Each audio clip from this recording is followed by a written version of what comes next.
SG Consultancy Services. Study MBBS in Russia, Philippines, Uzbekistan. 5 ఏళ్ళు ఎందుకు పట్టిందో ఇప్పుడు అర్థమవుతుంది సార్ మాకు. ఈ సినిమా స్టార్ట్ చేసినప్పుడు సినిమాకి దర్శకత్వం వహించింది క్రిష్ గారు. తర్వాత ఆయన తప్పుకొని మీ అబ్బాయి జ్యోతి గారు డైరెక్షన్ డిపార్ట్మెంట్ ఆయన ఓన్ చేసుకోవడం జరిగింది, ఆయన లీడ్ చేయడం జరిగింది. సరే, ఇది ఎందుకు జరిగింది అన్నది ఫస్ట్ క్వశ్చన్ అయితే, జ్యోతి గారు హ్యాండిల్ చేయడం ఇంత పెద్ద ప్రాజెక్ట్ అన్నది యాజ్ అ ప్రొడ్యూసర్గా ఇది ఒక రిస్కీ ఫేజ్ అని మీకు అనిపించిందా, అనిపించలేదా? లేదండి, ఇదన్నీ ఏమంటారంటే బై నేచర్ ఇది ఫేట్ అనమాట. ఇది మేము తను చెయ్యాలని మా అబ్బాయి అని లేకపోతే అని అనుకోలేదు. ఒక విధంగా తను ఈ కరోనా దాటి క్రిష్ గారు లాంగ్ జర్నీ చేసి వెయిటింగ్ అయ్యండి, ఆయనకి వేరే ప్రాజెక్ట్స్ ఉండి ఎవరికైనా సర్వేలు ఉంటుంది కదా, దాంతో వెళ్ళడం తను ఒక విధంగా కాపాడినట్టే అవుతుంది ప్రాజెక్ట్ని. ఒక విధంగా తప్పుకోవడమా? ఆయన తప్పుకోవడం కాదు, మా జ్యోతి ఎంటర్ అవ్వడం, ఆయన తప్పుకోవడం కాదు, తప్పు అలానో. ఎందుకంటే ఒక విధంగా ఈ ప్రాజెక్టు ఈ లైన్ ఈ ఇన్స్పిరేషన్ స్టార్ట్ అవ్వడం మెయిన్ క్రిష్ గారే. ఆయన అసలు మేము ఫస్ట్ వేదాళం అనే సినిమాని రీమేక్ చేద్దాం అనుకున్నాం. అప్పుడు ఫస్ట్ ఒక డైరెక్టర్ గారు ఒకసారి కుదరలేదు. తర్వాత ఫస్ట్ ఎలక్షన్ వచ్చింది. ఆ మధ్యలో ఒకసారి క్రిష్ గారు నాకు బాగా పరిచయం ఉంది. ఫస్ట్ గమ్యం సినిమాని చూసి నేను అప్పుడు తమిళ రైట్స్ కొనుక్కుని అప్పటి నుంచి పరిచయం. తర్వాత నాకు ఫోన్ చేశారు, ఆయన మణికర్ణిక సినిమా షూటింగ్ జరుగుతున్నా, సరే ఒకసారి మేము కలుస్తాం, దగ్గర ఒక లైన్ ఉందని బాంబే నుంచి వచ్చి ఒక 1 అవర్ నాకు లైన్ చెప్పారు. లైన్ నాకు బాగా నచ్చింది. సరే విన్నాను, అది కళ్యాణ్ గారు చేస్తేనే బాగుంటుందని ఆయన చెప్పారు. సరే ఇది ఇట్లా ప్రాజెక్ట్ అవుద్ది అనుకోలేదు అప్పుడు.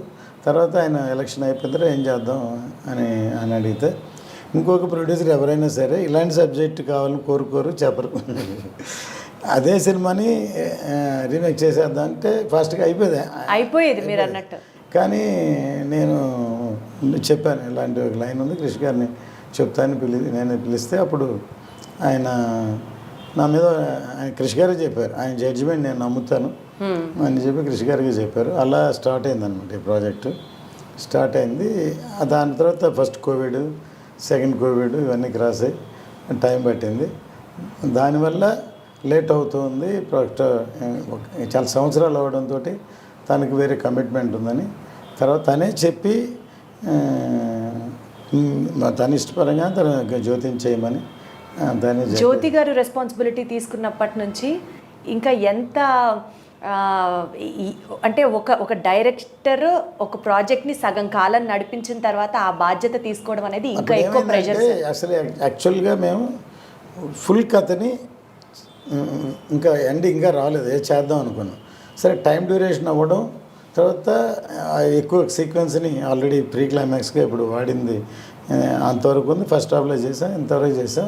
నేను పార్ట్ 1 చేద్దామని జ్యోతి ఎంటర్ అయిన తర్వాత అనుకున్న తర్వాత పార్ట్ 1 చేద్దాం అనుకొని దాన్ని అంత ఫుల్ఫిల్ చేయాలి, తర్వాత అంత స్ట్రాంగ్గా చెప్పాలి, దాన్ని చేయాలి. సీక్వెన్స్ షూట్ చేసాం.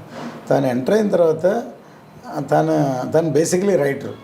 తను చదువుకునేటప్పుడే +2 చదువుతున్నప్పుడే స్నేహం కోసం స్క్రిప్ట్ ఇచ్చాడు తనకి. అప్పుడు ఆ స్క్రిప్టే చూస్తే ఒక ఫ్రెండ్షిప్ గురించి సబ్జెక్ట్ స్నేహం కోసం, అది ఒక ఎల్డర్లీ పీపుల్, మెచ్యూర్డ్ పీపుల్ రాసేది. నేను ఆ కథ ఫస్ట్ నాకు చెప్పలేదు తను, అసలు అప్పుడే మేబీ అక్కడి నుంచి స్టార్ట్ అయింది. మేము ఒక డిస్కషన్లో ఉంటే కేఎస్ రవికుమార్ గారు డైరెక్టర్, దానికి డిస్కషన్లో ఉంటే నేను ఎందుకు మా అబ్బాయి కూడా ఇప్పుడెప్పుడు స్కూల్లో చదువుతున్నాడు, ఏదో ప్లే రాసి అందరు చేస్తూ మేమని పిలవండి డిస్కషన్ అంటే డిస్కషన్ పిలిస్తే మేము చేసేదే తనకి నచ్చలేదు. 1 డేలో ఆ కథ అనుకొని డైరెక్టర్ నెక్స్ట్ వస్తే మేము లేము డైరెక్టర్ చెప్పాడు. ఆయన ఆశ్చర్యపోయి సరే మీ డాడీకి చెప్పావా అన్నారు. చెప్పలేదు సార్ అని చెప్పాడు. సరే నేను రాగానే నాకు చెప్పారు, మీ అబ్బాయి ఒక కథ చెప్పాడు, నాకు నచ్చింది, మీరు కూడా ఒకసారి వినండి అని. పొద్దున్నే 5 గంటలకు లేపేశాడు నన్ను. డాడీ అప్పుడు చాలా యంగ్ అనమాట, ఈ కథ వినండి అని అంటే నేను షాక్ అయిపోయాను ఫస్ట్. ఎందుకంటే ఒక చిన్న కుర్రాడు +2 చదువుతున్నాడు, లవ్ స్టోరీ లేకపోతే యూత్ స్టోరీ చెప్తారు, కానీ నీకు ఎలా వచ్చింది ఐడియా అని అడిగాను. తను చెప్పిన ఎగ్జాంపుల్ ఇంకా షాక్ అయిపోయాను. ఒక తెనాలి రామకృష్ణ కృష్ణదేవరాయ ఇద్దరు ఫ్రెండ్స్ డాడీ వాళ్ళిద్దరిని విడగొట్టడానికి ఒక స్త్రీని ప్రవేశించారు. అది షాక్ అయిపోయాను. సరే ఓకే, దానికి ఒక ఫ్లాష్ బ్యాక్ క్రియేట్ చేసి ఇది ఎలా చేశాను. ఇన్స్పిరేషన్ నాకు డైరెక్టర్ శంకర్ గారు. ఆయన కథని దాచి జెంటిల్మెన్లో మొత్తం కథ చెప్పి తర్వాత ఫ్లాష్ బ్యాక్ ఏంటని చెప్పారు. అది చెప్పాను, షాక్ అయిపోయి నవ్వి నేను డైరెక్టర్తో నచ్చిందని చెప్పాను. ఫస్ట్ దాంట్లో మెయిన్ శరత్ కుమార్, శివాజీ గణేషన్ గారు అని డిసైడ్ అయ్యి ఆయనకి అడ్వాన్స్ కూడా ఇచ్చాం. ఆ తర్వాత అది జరగలేదు, ప్రాజెక్టే డ్రాప్ చేద్దాం అనుకున్నా. తర్వాత కేసరావు కుమార్, విజయ్ కుమార్తో చేద్దామని అలాగే మొదలై తమిళలో చేసాం. ఇది ఎంత ఎందుకు చెప్తున్నా అంటే తను ఇంతవరకు చేసిన అవకాశాలు ఒకటి రెండు లవ్ స్టోరీలు చేశారు. ఇంత పెద్ద హీరోతోటి ఇటువంటి మెచ్యూర్డ్ సబ్జెక్టు తనకి దొరకడం ఒక అవకాశం, లేకపోతే దాన్ని ప్రూవ్ పోతున్నాడు అని చెప్పచ్చు. పోతున్నాడు అని చెప్పచ్చు.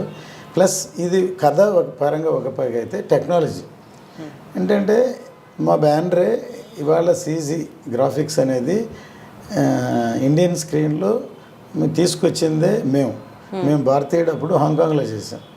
అప్పుడు వెంకీ అని ఒక ఆయన కోడైటర్ శంకర్ గారు ఆయన ద్వారా ఆయనతో చేసాం. ఆ తర్వాత ఇండియన్ ఆర్టిస్ట్ అని వాళ్ళని మేము చిన్న చిన్న వర్క్లు ఇచ్చి మా కంపెనీ మేమే డెవలప్ చేసాం. వాళ్ళని నేను మన శ్రీనివాసన్, కమల్ కണ്ണన్ వెళ్ళి శంకర్ గారికి పరిచయం చేశాను. ఎందుకంటే ఆయన ఇప్పుడు హాలీవుడ్, ఫారిన్ సార్ వీళ్ళు చాలా బాగా చేస్తారు సార్ ప్లీజ్ అని మా బాయ్స్ సినిమాలో వాళ్ళకి వెబ్సైట్ ఆయన బాగా నచ్చేసి అక్కడి నుంచి శంకర్ గారితో ట్రావెల్ చేయడం మొదలు పెడితే అక్కడి నుంచి రాజమౌళి గారు మగధీర అక్కడి నుంచి ఇక్కడికి అడాప్ట్ అయ్యారు. Maybe I'm feeling proud. ఎందుకంటే ఇవాళ నార్త్ ఇండియా కంటే సౌత్ ఇండియాలో టెక్నికల్గా అడ్వాన్స్గా వేరే లెవెల్ బాహుబలి, త్రిబులార్లు, లేకపోతే మగధీరాలు, లేకపోతే ఇప్పుడు హరిహర వీరమల్ లాంటి సినిమాలు టెక్నికల్గా అడ్వాన్స్గా రావాలంటే నేనే ఒక గ్రాఫిక్స్ యూనిట్, ఒక పెద్ద స్టూడియో పెడదామని ముందే ప్లాన్ చేసి హాలీవుడ్లో ఒక ఎక్విప్మెంట్ కూడా అప్పుడు అడ్వాన్స్ ఇచ్చాను నేను. కానీ అది జరగలేదు. కానీ ఇప్పుడు చెప్తున్న ఈ సినిమా తర్వాత ఒక ఫిలిం ఇన్స్టిట్యూట్ ప్లస్ ఒక స్టూడియో, ఒక గ్రాండ్ లెవెల్గా ఫ్యూచర్ టెక్నాలజీ వచ్చేటట్టు చేయాలని, అంటే ఫుల్ టైం దాంట్లోనే ఉండి చేయాలని ఒక అంబిషన్. అది మేబీ జరగదో బట్ మై అంబిషన్ అనమాట. ఒక స్టెప్ అయితే, ఒక ఆలోచన ఫిక్స్ చేయడంతో అయితే ఒక ఇనిషియేషన్ స్టార్ట్ అయిందనే చెప్పచ్చు. Wonderful sir. సార్ బేసికల్గా ఈ first part sword versus spirit అని చెప్పి స్టార్ట్ చేస్తున్నారు. సో ఇక్కడతో స్టోరీ ఏంటి అన్నది తెలియకపోయినా బట్ స్టిల్ ఎంత ఇగ్నైటెడ్గా ఉంటుందో మాకు అర్థమవుతుంది. పార్ట్ 2లో ఏముండబోతుంది సార్? దీని కంటిన్యూషన్ ఉంటుంది ఖచ్చితంగా. ఇది ఎందుకంటే ఇది అబ్రప్ట్గా అన్ఫినిషింగ్గానే అవుతుంది. ఏం జరుగుతుందని క్యూరియాసిటీ. బాహుబలిలో కట్టప్ప ఎందుకు చంపాడు అలాంటిది ఒక ఇంట్రెస్టింగ్ ట్విస్ట్ ఇందులో కూడా ఉంటుంది అనమాట. అందుకని సెకండ్ పార్ట్లో ఏమవుతుంది అనేది ఉంటుంది అని డెఫినెట్ క్యూరియాసిటీ ఉంటుంది. ఇప్పుడు ఈ స్వర్డ్ వర్సెస్ స్పిరిట్ అనే క్యాప్షన్ మా జ్యోతే చేశాడు. అంటే ఇప్పుడు ఎంటర్ అయిన తర్వాత ఇది ముందు మామూలుగా ఒక కథలాగా అనుకున్నాం. తర్వాత దానికి వేరే ట్రీట్మెంటు, వేరే ట్రావెలింగ్, వేరే ఇవన్నీ. తర్వాత అసలు ఈ కథ ఇతివృత్తం ఏంటి అనేది బిగినింగ్ ఇన్ బిట్వీన్ కథను కూడా మళ్ళీ ఇప్పుడు అప్సెట్స్ అప్పుడు తీసాం.